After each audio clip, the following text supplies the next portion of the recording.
हाँ जी, तो कैसे आप लोग, लास्ट पार्ट में हमने देख लिया था other provisions regarding appointment of auditor. आज देखेंगे हम ऑडिट कमेटी। ऑडिट कमेटी का पहले देख लेते हैं रोल क्या क्या होता है। ठीक है, ऑडिट कमेटी का रोल क्या क्या है। इंटरनल कंट्रोल सिस्टम को चेक करती है, अपॉइंटमेंट और जो उनका टर्म ऑफ ऑडिटर होता है उनको चेक करती है, लोन और इन्वेस्टमेंट को इवेलुएट करती है, रिलेटेड पार्टी ट्रांजैक्शंस को देखती है, पब्लिक इशू फंड रेज करती है और जो एसेट है उसको प्रॉपरली वैल्यूड करती है कि कहीं कमी तो नहीं है, उनको प्रॉपरली मैनेज करके डॉक्यूमेंट करती है कि इतनी एसेट है हमारे पास, और फाइनेंशियल स्टेटमेंट बनाती है कंपनी के लिए। ठीक है, ऑडिट कमेटी। अभी देखते हैं ऑडिट कमेटी का जो सेक्शन है, ये याद रखना 177 जो है वो बोलता है कि एक ऑडिट कमेटी बनानी होगी कब, जो एवरी पब्लिक लिस्टेड कंपनी होगी उनको सबको ऑडिट कंपनी बनानी पड़ेगी। और एक है rule 6 of the companies meeting of a board and it's power rules 2014 के अकॉर्डिंग उनको बनानी होगी, जिनका पेड अप जो कैपिटल है वो 10 करोड़ या उससे ज़्यादा हो, या टर्न ओवर 100 करोड़ या उससे ज़्यादा हो, इनमें से ना कुछ भी हो तो उनको ऑडिट कमेटी बनानी पड़ेगी। और लास्ट है outstanding loans or borrowing debentures and deposit exceeding 50 crore or more, कि उनका डिपॉजिट 50 करोड़ से ज़्यादा है, उनको ऑडिट कमेटी बनानी होगी। ठीक है, जब एक ऑडिटर होता है ना, जैसे कि उन्होंने बोला था कि एक ऑडिटर 20 कंपनी को ही ऑडिट कर सकता है एक टाइम पे, ऐसे ही जो टैक्स ऑडिट है वो 60 की लिमिट है कि एक साल में वो सिर्फ 60 को ही ऑडिट कर सकता है। अब देखते हैं हम रिमूवल ऑफ द ऑडिटर क्या क्या है। ठीक है, जो हमने देखा था फर्स्ट जो ऑडिट होता है उसको कैसे रिमूव किया जाता है, जनरल मीटिंग होती है, उसमें उसको रिमूव कर दिया जाता है। जब हमारा फर्स्ट ऑडिटर को रिमूव किया गया उसके विद इन 40 डेज के अंदर दूसरा ऑडिटर हमें अपॉइंट करना होता है। ये हो गया हमारा फर्स्ट। अब है सेकंड कि उसका एक्सपायर, मतलब कि उसकी टर्म एक्सपायर नहीं हुआ उससे पहले उसको मतलब कि उसको हटा देना, उसका रिमूवल कर देना। वो भी जनरल मीटिंग में उसका रेजोल्यूशन पास होता है, उसको हटा देता है। इसको याद रखना कि सेक्शन 140 में रिमूवल ऑफ द ऑडिटर की बात की गई है। आपको सब पार्ट्स याद करने की ज़रूरत नहीं है, बस ये याद रखना कि सेक्शन 140 में रिमूवल ऑफ द ऑडिटर की बात बोली गई है। अब किसी ने फ्रॉड कर दिया है, तो फ्रॉड में क्या होता है, एक नेशनल कंपनी लॉ ट्रिब्यूनल होता है, अगर उसने फ्रॉड डायरेक्टली किया हो या इनडायरेक्टली किया हो तो ये नेशनल जो ट्रिब्यूनल है वो उसको हटा सकता है। अब है national financial reporting, debarred the CA from 6 month to 10 years. ठीक है, कि जब उसने फ्रॉड कर दिया तो उसको 6 मंथ से लेके 10 ईयर्स तक डिबार्ड कर सकते हैं कि वो ऑडिट नहीं करेगा। अब है रिनोमिनेशन ऑफ ऑडिटर, कि share holder general meeting expenses are separated, other services taxation advice company law matter other charges, मतलब कि वो आप उससे कोई भी सर्विस ले सकते हो लेकिन उसके चार्जेस अलग आपको देने पड़ेंगे। ठीक है, आप कुछ भी उससे फाइनेंशियल एडवाइस लो, एक्सपेंसेस कुछ भी आप उसको कहीं भेज रहे हो अपने काम से तो आप उसको उसके चार्जेस प्रोवाइड करोगे। अब है पावर्स ऑफ ऑडिटर। पहले क्या है, right to access books and voucher. भाई अगर उसको वाउचर ही नहीं दिया जाएगा कंपनी में तो वो डॉक्यूमेंट्स बिल ऑफ एक्सचेंज को कैसे चेक करेगा, कि वो फिर कैसे अपनी रिपोर्ट को सबमिट करेगा, कैसे रिपोर्ट बनाएगा अपनी, जब उसको डॉक्यूमेंट्स ही प्रोवाइड नहीं करेगी कंपनी तो कैसे बनाएगा। ठीक है, अब है second, right to obtain information and explanation. अगर भाई इन्फॉर्मेशन ही नहीं दोगे तो कैसे काम चलेगा ना। और ऐसे ही अगर कहीं गड़बड़ी है तो आप उसको एक्सप्लेन करोगे ना कि ऐसा क्यों हुआ है, तो आप उसको वो भी एक्सप्लेन करोगे। Right to access books of and voucher. Second है right to obtain information and explanation. Right to sign the audit report. भाई जैसे ऑडिटर ने रिपोर्ट बनाई है, अगर वो उसको साइन ही नहीं करेगा तो क्या कंफर्मेशन है कि वो रिपोर्ट उसी ने बनाई है या किसी और ने। तो ये तो उसी का राइट है ना कि ऑडिटर ही जो उसने ऑडिट करी है रिपोर्ट को वो उसको साइन करेगा।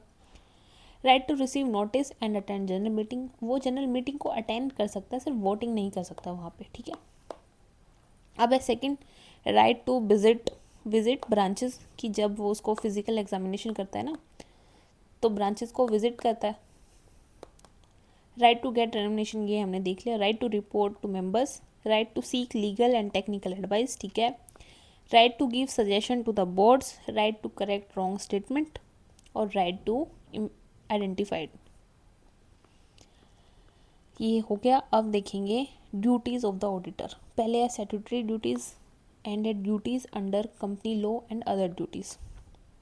Duty to report the members, duty to inquire, duty to comply with auditing standards, duty to report on frauds, duty to state the reason for qualification for negative report, कि भाई अगर उसने कोई negative report बनाई है तो वो उसकी एक्सप्लेनेशन देगा कि उसने ऐसा क्यों किया है, कि जो एम्प्लॉयर हैं उन्होंने कोऑपरेट नहीं किया या बिल्कुल ही डॉक्यूमेंट ही प्रोवाइड नहीं किए, तो वो रिपोर्ट बनाएगा उस चीज़ की, उनका एक्सप्लेनेशन देगा, ठीक है। ड्यूटी टू असिस्ट इन्वेस्टिगेशन, ठीक है। ड्यूटी टू सर्टिफाई प्रोस्पेक्टस, ये ठीक है, सिंपल है, या ये देख लेना, ये इंपॉर्टेंट भी नहीं है।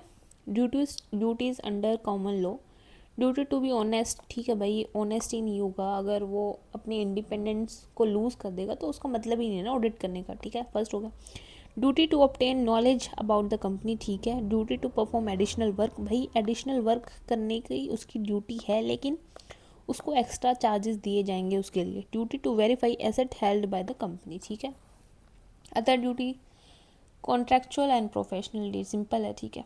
If fraud is more than 1 crore, अगर किसी कंपनी ने 1 करोड़ से ज़्यादा को फ्रॉड किया है तो जो ऑडिटर है वो सेंट्रल गवर्नमेंट को इन्फॉर्म करेगा, ठीक है। तो फिर सेंट्रल गवर्नमेंट अपने हिसाब से देखेगी उनको क्या स्टेप लेना है। अगर फ्रॉड जो है 1 करोड़ से कम है तो वो जनरल मीटिंग में रखेगा और वो जो जनरल मीटिंग फैसला करेगी वो वहाँ देखा जाएगा, ठीक है।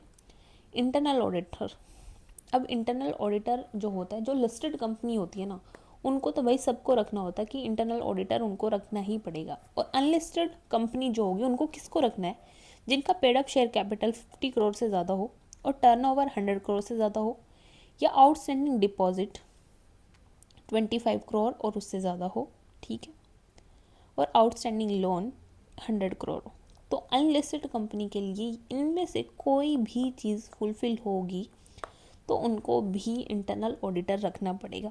और जो प्राइवेट कंपनी है उनको ऑडिटर कब रखना पड़ेगा, इंटरनल ऑडिटर, याद रखना, जब टर्नओवर 100 करोड़ से ज़्यादा होगा कंपनी का, तब उनको प्राइवेट कंपनी को इंटरनल ऑडिटर रखना पड़ेगा। अब है ब्रांच ऑडिटर। ब्रांच ऑडिटर क्या होता है कि उसमें एक मेन ऑडिटर होता है, एक अदर क्वालिफाइड ऑडिटर होता है। जो मेन ऑडिटर होगा भाई वो सारे काम करेगा, ठीक है, लेकिन जो अदर क्वालिफाइड ऑडिटर है जो वो रिपोर्ट बनाएगा वो मेन ऑडिटर को उस रिपोर्ट को सेंड करेगा, ठीक है। और जो मेन ऑडिटर है, हेड क्वार्टर का जो ऑडिटर है, वो उस रिपोर्ट को अपनी फाइनल रिपोर्ट में सबमिट करेगा कि उन्होंने मेरे को ये रिपोर्ट दी थी। अब वो उस रिपोर्ट को अपने जो उसने रिपोर्ट बनाई है उसके अंदर मेंशन कर लेगा। अब जो इंटरनेशनल ब्रांचेस है, जो वहाँ का ऑडिटर होगा ना, जो उसकी क्वालिफिकेशन होगी वो वहाँ की कंपनी, वहाँ की कंट्री के अकॉर्डिंग होगी कि उन्होंने क्या प्रोविज़न बताए हैं कि ऑडिटर कब सिलेक्ट कर सकते हो आप अपनी कंपनी के लिए। तो वो इंटरनेशनल जिस भी कंट्री में आप लोग हो उसके हिसाब से वो डिसाइड किया जाएगा। अब है section 146, service with auditor can not perform, कि सेक्शन 146 क्या बोलते हैं कि ऐसी सर्विस जो ऑडिटर परफॉर्म नहीं कर सकता, अकाउंटिंग नहीं कर सकता, वो एक्चुअल सर्विसेज वो नहीं कर सकता, इन्वेस्टमेंट बैंकिंग एडवाइजरी एडवाइस नहीं दे सकता कि आपको यहाँ इन्वेस्टमेंट करनी है या नहीं करनी चाहिए, वो ऑडिटर नहीं बोलेगा। मैनेजमेंट बैंकिंग नहीं कर सकता और इंटरनल ऑडिट भी नहीं कर सकता। अगर वो इंटरनल ऑडिट करेगा तो एक्सटर्नल ऑडिट कौन करेगा, वो बिक जाएगा ना, वहाँ पे बायसनेस आ जाएगी। तो ठीक है, ये याद रखना। Accounting, book service, actual service, की एक्चुअल सर्विसेज का मतलब क्या है कि वो रिस्क एनालाइज नहीं कर सकता कंपनी के लिए, ठीक है। तो क्या देखा हमने, section 146 service with auditor can not perform. अब है section 143 format of audit report, कि ऑडिट रिपोर्ट का फॉर्मेट क्या होगा। और ऑडिट रिपोर्ट का फॉर्मेट कंपनीज एक्ट 2000 के अकॉर्डिंग हम बनाते हैं कि उसमें पहले क्या होना चाहिए, वो true and fair opinion provide करेगा। और जो वो इन्फॉर्मेशन प्रोवाइड कर रहा है वो किस पे रिलाई होगा, मैनेजमेंट पे। अब वो मेंटेनेंस ऑफ अकाउंट भी रखेगा कि जो उसने रिपोर्ट बनाई है वो मेंटेनेंस भी होगी, डॉक्यूमेंटेड होगी, अच्छे से रिटर्न होगी। और है इंटरनल कंट्रोल सिस्टम को एडवाइस कर सकता है जैसे ऑडिट कमेटी करती थी, ठीक है। अब फिफ्थ है एडवाइजरी रीज़न, वो उसको रीज़न भी देना पड़ेगा, ठीक है। और सिक्स्थ जो है डायरेक्टर की एलिजिबिलिटी को चेक कर सकता है वो, ठीक है, कि वो एलिजिबल है या नहीं। अब है सेक्शन 139 जो है, अब इसमें देखना कि ये है नॉर्मल जो ऑडिट करता है सेक्शन 143, और सेक्शन 139 है कैग जो है गवर्नमेंट कंपनीज को ऑडिट करता है, in what way accounts has to be audited. CAG decided in the government of companies supplementary audit करता है। जब CAG decided to government companies of कि सप्लीमेंट्री ऑडिट की कैग के द्वारा कैग कर सकता है उसको, जो ऑडिट रिपोर्ट होती है अगर उस पर कैग कमेंट कर देता है तो जो एडिशनल इन्फॉर्मेशन होती है वो एवरी शेयर होल्डर के साथ शेयर करी जाती है, ठीक है, जनरल मीटिंग के अंदर। अब क्या है types of audit report. Types audit report कितने टाइप की होती है, modified, unmodified, clean, unqualified and modified. जो क्लीन और अनक्वालिफाइड है, अनमॉडिफाइड है, उसमें तो भाई किसी चीज़ की ज़रूरत ही नहीं है कि वहाँ पे कोई मतलब वहाँ पे कोई फ्रॉड नहीं है, वहाँ पे कोई गलती नहीं है। सेकंड है मॉडिफाइड और अनमॉडिफाइड। यहाँ पे 3 टाइप्स की है, क्वालिफाइड ओपिनियन, एडवर्स ओपिनियन और डिस्क्लेमर ओपिनियन। यहाँ पे देखो क्वालिफाइड ओपिनियन में मतलब है कि वहाँ पे सिली मिस्टेक्स हैं, ठीक है, थोड़ा बहुत ऊपर नीचे है, ठीक है। एडवर्स में ये हो सकता है कि स्पेसिफिक चीज़ों में कुछ गड़बड़ है, और डिस्क्लेमर ओपिनियन में ये है कि भाई उन्होंने कोई रिपोर्ट ही आपको सबमिट नहीं करी, या उन्होंने आपको डॉक्यूमेंट ही प्रोवाइड नहीं किए, तो ठीक है यहाँ पे वो चीज़ आ जाएगी। यहाँ पे स्पेसिफिक और यहाँ पे हो सकता है कि ओके। अब है section 204 secretarial audit.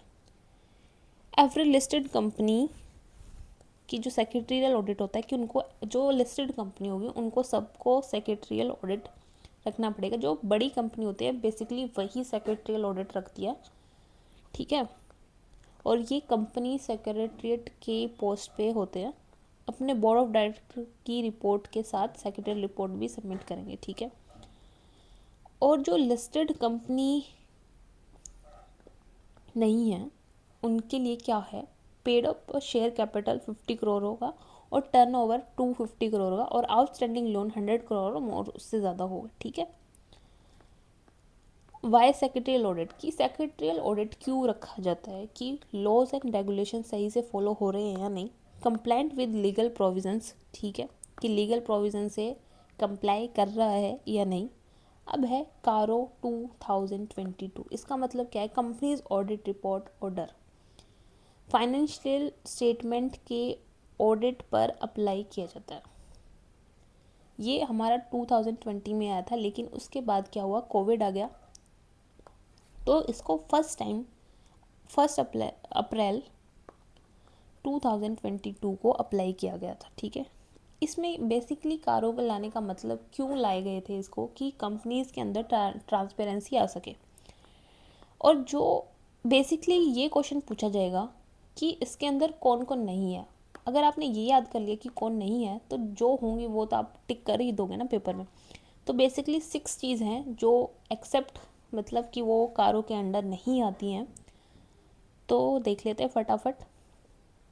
Banking companies, insurance companies, 1 person company, ठीक है, non profit company, small company जिनका पेड अप कैपिटल 50 करोड़ मतलब 50 लाख 50 लाख से लेस है, और जिनका टर्नओवर 2 करोड़ से लेस है।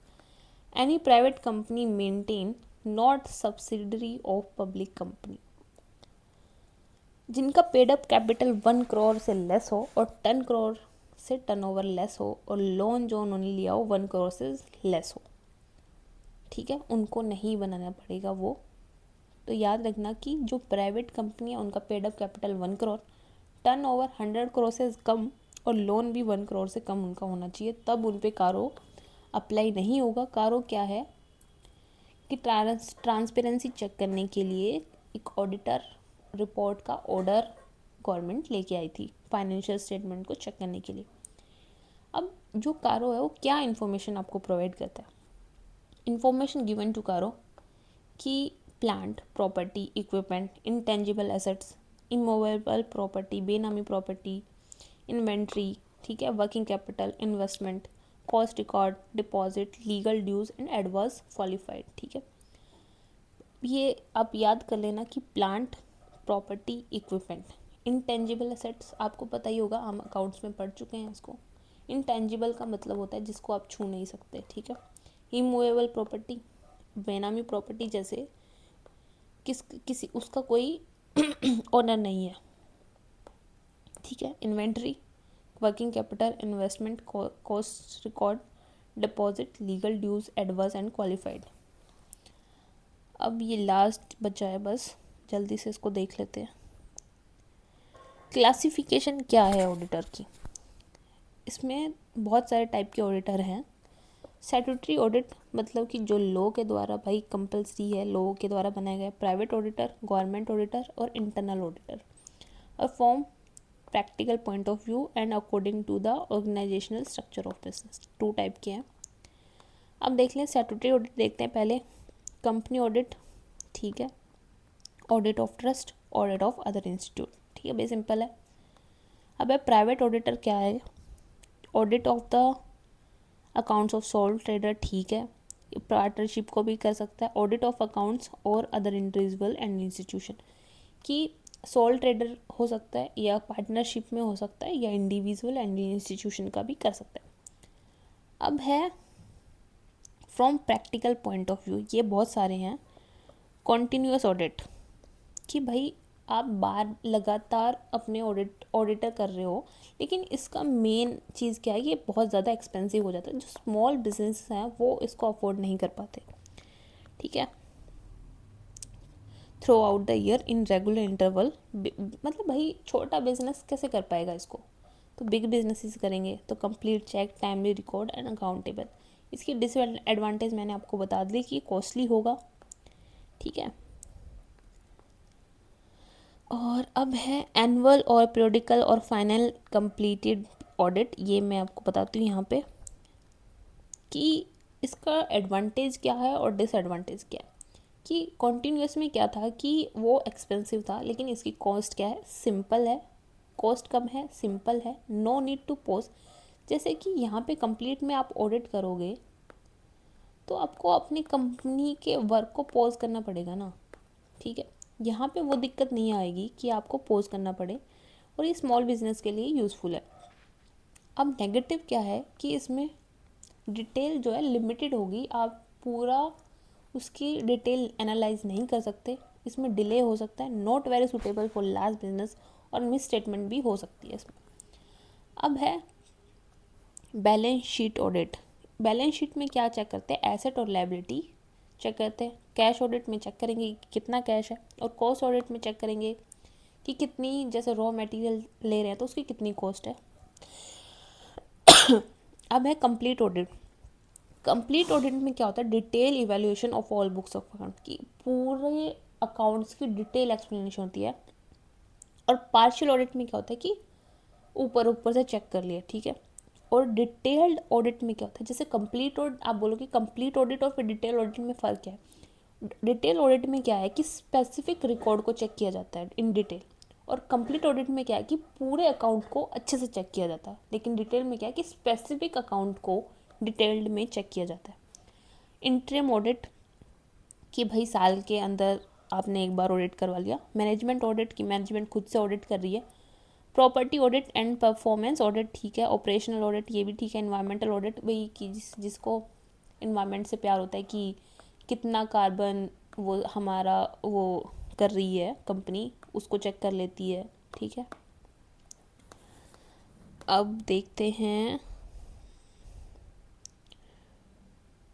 अब है last topic propriety and performance. ये दोनों अलग अलग टर्म हैं। ये क्या है, higher audit, no leakage, no wastage, narrow scope, reasonable और रीजनेबलनेस ऑफ एक्सपेंडिचर। और परफॉर्मेंस क्या है, रिजल्ट ओरिएंटेड है, आउटकम ओरिएंटेड है, वैल्यू फॉर मनी, रिजल्ट, ठीक है, अचीव और प्लान, ठीक है। Operational audit beyond financial activities, ठीक है, बहुत सिंपल है ये भी। अब देखते हैं बैंकिंग और इंश्योरेंस कंपनी के लिए कि 1949 में एक एक्ट आया था कि एवरी जो बैंकिंग है उनको ऑडिट कराना पड़ेगा एवरी ईयर। और इंश्योरेंस में क्या है, 1938 में एक्ट आया था कि उनको एवरी ईयर ऑडिट कराना पड़ेगा। सेक्शन 12 में, इस एक्ट के सेक्शन 12 में बोला गया है कि उनको ऑडिट कराना पड़ेगा। और कंपनीज एक्ट जो 2013 है उसका सेक्शन 143 बोलता है कि एनुअली उनको ऑडिट कराना है। जो ऑडिट की अपॉइंटमेंट होती है ना बैंकिंग कंपनी में, और अपॉइंटमेंट, रीअपॉइंटमेंट और रिमूव, वो प्रायर अप्रूवल आरबीआई के द्वारा करी जाती है, तभी वो अपना ऑडिटर को चूज़ कर सकते हैं। आरबीआई नेसेसरी है, मतलब कि उनको पब्लिक इंटरेस्ट के उसमें, कि पब्लिक का इंटरेस्ट है तो एक्सपेंस ऑफ ऑडिट्स बैंक, लेकिन जो वो एक्सपेंसेस होंगे ना, जिस बैंक का वो ऑडिट को रीअपॉइंट कर रहे हैं, अपॉइंटमेंट कर रहे हैं, उनको जिस बैंक का उन्होंने अपॉइंट किया वही बैंक उसका खर्चा उठाएगा, ठीक है। अब जो है RBI guidelines appointment of auditor, ठीक है, ये लास्ट टॉपिक है, इसको देख लेते हैं। जो commercial bank plus cooperative bank, लेकिन ये याद रखना कि रीजनल जो बैंक हैं उनका ऑडिटर नहीं होता है, कंपनीज बैंक का होता है और अर्बन कोऑपरेटिव बैंक्स का भी होता है। इनको तो प्रायर अप्रूवल लेना पड़ेगा आरबीआई से, लेकिन जो एनबीएफसीज हैं, नॉन फाइनेंशियल बैंकिंग कंपनीज, वो अपने आप से अपॉइंट करने के बाद आफ्टर 1 मंथ, जब उसका अपॉइंटमेंट होने के बाद 1 महीना हो जाए, तब वो आरबीआई को बताएगी कि हमने इस बंदे को अपॉइंट किया है, ठीक है। तो यहाँ पे स्टैट्यूटरी ऑडिटर्स क्या होता है कि इंडिविजुअल ब्रांचेस और लिमिटेड स्कोप है इसका, और स्टैट्यूटरी सेंट्रल ऑडिटर क्या है कि वाइड स्कोप है और एंटायर बैंक को ये ऑडिट कर सकता है। तो ठीक है, इसी के साथ हमारा ऑडिट कंप्लीट होता है। Thank you, have a nice day. अगर आपको वीडियो अच्छा लगा हो तो सब्सक्राइब कर देना।